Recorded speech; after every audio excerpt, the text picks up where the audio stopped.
kita ini tidak sanggup untuk mengecilkan diri ini untuk menjadikan muda atau menjadikan tua. Kita ngikutin jalur aja, karena ini semua gerakan-gerakan dari Allah. Orang-orang yang belum memperhatikan itu, dia masih merasa dirinya yang menguasai dirinya. Gak usah jauh-jauh, gak usah pakai teks keagamaan.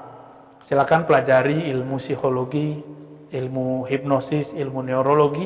Ternyata ada yang di dalam diri kita yang disebut sisi yang kita tidak sadari, atau disebut alam bawah sadar. Rambut yang tumbuh, kuku yang memanjang, uban yang tumbuh, jantung yang berdenyut, semuanya bergerak tanpa kita sadari. Bahkan kita sering nafas kita nggak sadar. Maka nafas yang paling disukai oleh Allah adalah nafas yang dia sadar dia bernafas karena diberikan izin oleh Allah Subhanahu wa taala. Dia sadar bahwa dia nafas karena diberikan kekuatan oleh Allah Subhanahu wa taala. Maka Bapak, Saudara, sahabat yang dimuliakan Allah, betul tugas kita terlalu banyak, tapi kabar gembiranya tugas ini bisa dikerjakan, bisa dicapai dalam satu bab. Apa itu?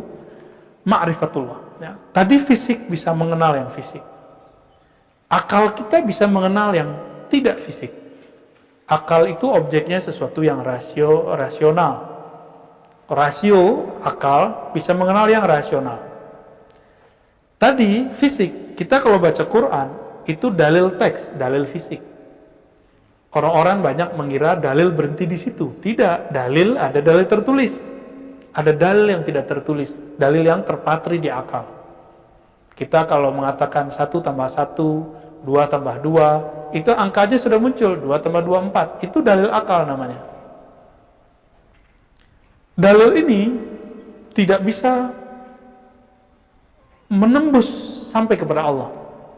Dia cuma bisa buat analog. Maka akal ini dia punya hard disk internal yang kita sebut dengan otak. Di otak itu situ ada data-data pengenalan. Otak kita karena dia tidak bisa memahami sesuatu langsung, maka dia perlu analog. Jadi kita biasanya kalau belum kenal sesuatu kita buat pengkiasan, ya. Misalnya maksud daripada A sama dengan B. Sebagai contoh gini, kita mau mengenalkan kepada seseorang indahnya menikah. Dia belum menikah, gimana dong? Ya udah kita sebut saja menikah itu seperti orang baru dapat pekerjaan baru yang dia suka, gitu. Girangnya bukan main. Ini contoh aja.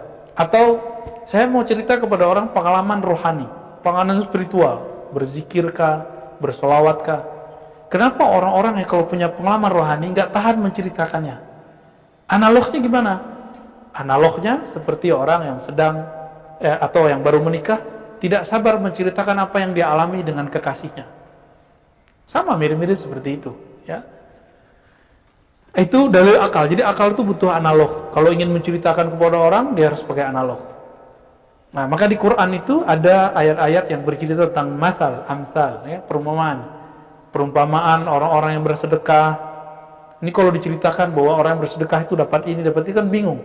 Maka Allah buat perumpamaan. Sama dengan orang yang nanam satu biji menumbuhkan satu tangkai, di tangkainya itu ada beberapa cabang, ada 7 cabang, masing-masing cabang ada 100 misalnya gitu. Jadinya 700. Satu sedekah jadi 700.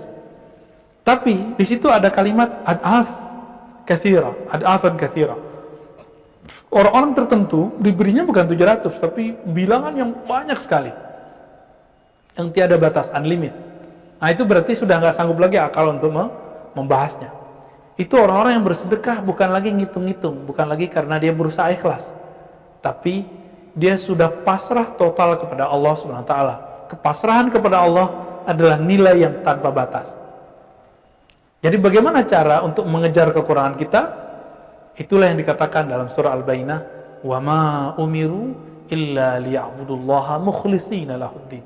Tidaklah mereka ditugaskan kecuali untuk berserah diri saja, pasrah total kepada Allah Subhanahu wa taala. Itulah yang membuat zikir-zikir kita akan dilipat gandakan menjadi unlimited.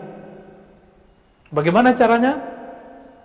Kenali yang disebut, kenali yang disembah, Maka 2 rakaat orang yang kenal Allah lebih baik daripada 70.000 rakaat orang yang tidak kenal Allah Subhanahu wa taala. Kenapa? Orang yang sholat 70.000 itu nanti dia akan takjub ke dirinya sendiri. Tapi orang yang sholat 2 rakaat, semakin bertambah rakaatnya, dia semakin merasa hina di hadapan Allah Subhanahu wa taala. Dan Allah itu suka sekali kalau ada hamba yang merasa hina. Allah paling gak senang kalau ada orang merasa mulia, karena Allah tidak mau ada kemuliaan selain kemuliaan dirinya. Jadi jangan pernah ngerasa saya ini lebih pinter. Ini kalau bapak ini masih ngerasa sok pinter, merasa lebih pinter dari orang yang ikut di Zoom ini, udah alamat aja udah ya, jauh dari Allah Subhanahu wa taala. Karena itu sifatnya iblis. Iblis itu sifatnya adalah merasa dirinya besar, merasa dirinya pinter. Coba kalau berkumpul dengan komunitas kita baik offline ataupun online, itu dipapas habis ya. Dihabisin itu. Buang masa lalu kita yang hebat itu. Betul dulu bapak mungkin hebat, pejabat, punya gaji sekian. Ya jangan power syndrome. Nah ini penyakit yang ada pada diri seseorang, dia menyebut-nyebut masa lalunya yang hebat. Hati-hati, itu salah satu bagian dari penyakit kolbu. Masa lalu ya masa lalu. Orang-orang yang hebat itu dia terpacu oleh masa lalu untuk masa depan. Dia tidak berhenti dengan masa lalunya. Baik, kembali kepada hadis qudsi tadi. Allah mengatakan, Anad dahru, akulah the time, akulah sang waktu. Siapakah yang sanggup untuk menjadikan Allah atau menangkap Allah sebagai objeknya? Jika Allah mengatakan dialah waktu, yang namanya waktu itu. Oleh karena itu kita harus mengukur diri ya, la yukallifullahu nafsan illa wus'aha. Allah tidaklah membebani seseorang kecuali sesuai dengan wusa kelapangannya, kemampuannya. Nah, namun orang-orang yang tambah dekat kepada Allah SWT, nggak mungkin seseorang dekat kepada Allah kalau dia tidak dekat kepada Rasulullah. Inilah ayat yang sering saya baca, Qul in kuntum tuhibbunallah fattabi'uni. Jika engkau cinta Allah, jadi agama ini bunya alal hub.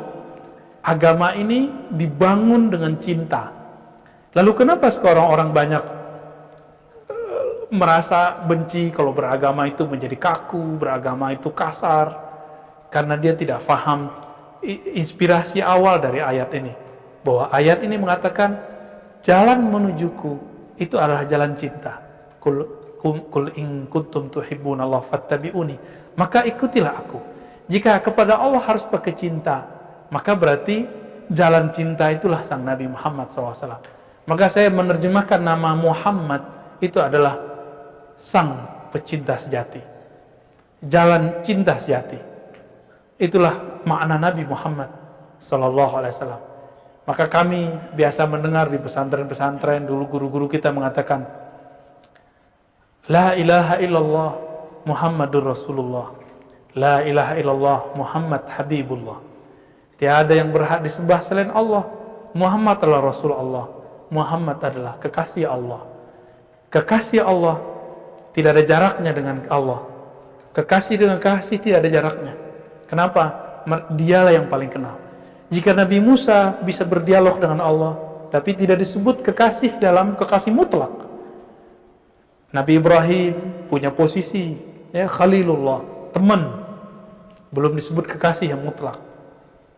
Nah, kekasih ini tidak ada hijabnya dengan Allah, tidak ada tirainya dengan Allah. Maka jalan pintas Bapak sudah makan Allah, apalagi sudah banyak di antara kita yang sudah lewat umurnya. Mari kenali Allah lewat kenali Rasulullah. Mulailah membaca sirah-sirah Nabi, buku sejarah Nabi. Tidak hanya itu, mulai mempelajari sebenarnya ilmu Nabi itu apa. Ilmu Nabi adalah ilmu cinta kepada Allah Subhanahu wa ta'ala. Inilah puncak dari yang ditulis oleh Laila Majnun, oleh Abdurrahman Al-Jami ketika menulis Laila, tokoh yang dicintai yang sangat misterius, Allah SWT. Laila artinya dalam waktu gelap kita tidak bisa melihat. Laila itu artinya gelap sebenarnya. Misterius. Allah itu sangat misterius. Laisa kamitslihi syai'. Tapi Allah juga mengatakan bahwa Dia huwal awwalu wal akhiru wal zahiru wal batin. Dialah yang zahir, dialah yang batin. Dia zahir berarti dia tidak misterius. Tapi dia juga batin, dia juga misterius. Jadi Allah ini gabungan pelangi-pelangi.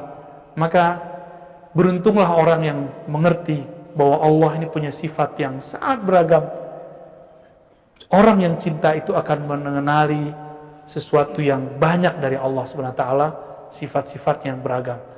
Maka sahabat-sahabat, teman-teman, bapak yang melakukan Allah, tugas kita mengenal Allah, kenali sifatnya, kenali namanya. Semoga Allah hantarkan kepada mengenali zatnya. Dengan demikian sholat yang 2 rakaat lebih bermakna daripada yang sebelum-sebelumnya kita sholat berrakaat-rakaat. Cukuplah, kata Imam Ahmad Tijani, ya, berdasarkan satu riwayat hadis, sesekali saja seseorang dipandang oleh Allah, lam yu'azibhullah, maka Allah tidak akan menyiksanya selamanya. Jadi sekali saja kita dipandang oleh Allah dengan rahmat, maka Allah tidak akan menyiksa kita selama-lamanya. Kapan saatnya Allah memandang kita dengan rahmat? Rahmat itu adalah cinta. Siapa yang tidak mengenali cintanya kepada Allah, maka dia tidak akan dipandang dengan cintanya.